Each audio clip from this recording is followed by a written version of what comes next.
సహజంగా అధికార ప్రతిపక్ష పార్టీ లీడర్ల మధ్య రాజకీయ వైరం ఉంటుంది. ఒకరిపై మరొకరు పట్టు సాధించేందుకు అనుక్షణం ప్రయత్నిస్తూ ఉంటారు. కానీ ఉత్తర తెలంగాణ మాత్రం భిన్నమైన పరిస్థితులు ఉన్నట్టు ప్రచారం అయితే జరుగుతుంది. ఓ మంత్రి నిత్యం వివాదాల్లో ఇరుక్కునే ఓ గులాబీ ఎమ్మెల్యే మధ్య మంచి స్నేహం కుదిరిందని, ఆ స్నేహం కాస్త ఇప్పుడు ఇద్దరు కలిసి బిజినెస్ చేసే స్థాయికి వెళ్ళినట్టు చర్చ అయితే జరుగుతుంది. వ్యాపారం చేస్తే తప్పులేదు, కానీ ఇరువురు కలిసి అక్రమ ఇసుక రవాణా చేస్తున్నట్టు ఆరోపణలు ఉన్నాయి.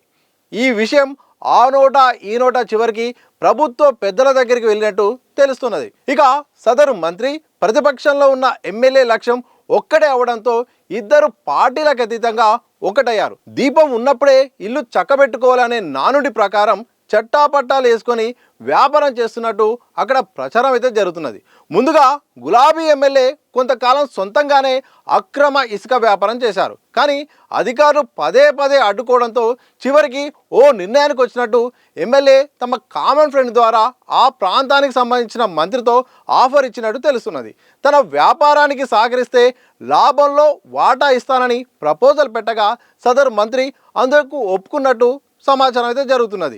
దీంతో ప్రస్తుతం ఇద్దరు కలిసి పెద్ద ఎత్తున అక్రమ ఇసుక వ్యాపారం చేస్తున్నట్టు ప్రచారం జరుగుతున్నది. ఇక గులాబీ ఎమ్మెల్యే అనుచరుల అక్రమ ఇసుక వ్యాపారం చేస్తున్నప్పుడు అడ్డుకున్న స్థానిక అధికారులకు ఓ రోజు సదరు మంత్రి అనుచరు నుండి ఫోన్ వచ్చినట్టు తెలిసింది. ఆ ఫోన్లో మాట్లాడిన వ్యక్తి తాను పలానా మంత్రి తరపున మాట్లాడుతున్నానని చెప్పి ఇసుక లారీల జోలికి వెళ్ళొద్దని చెప్పినట్టు సమాచారం.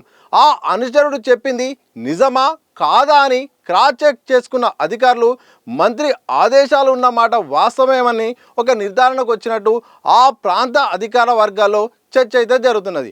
అప్పటి నుండి ఆ ఏరియాలో తిరిగే ఇసుక లారీలను పోలీసు, మైనింగ్, రెవెన్యూ, ట్రాన్స్పోర్ట్ అధికారులు చూసి చూడనట్టు వ్యవహరిస్తున్నట్టు తెలిసింది.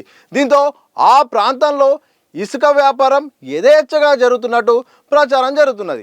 మరోవైపు ఆన్లైన్ బుకింగ్ లేకుండానే ఆ ప్రాంతంలో పెద్ద ఎత్తున లారీల్లో ఇసుక లోడింగ్ చేస్తున్నట్టు ఫిర్యాదులు అయితే ఉన్నాయి.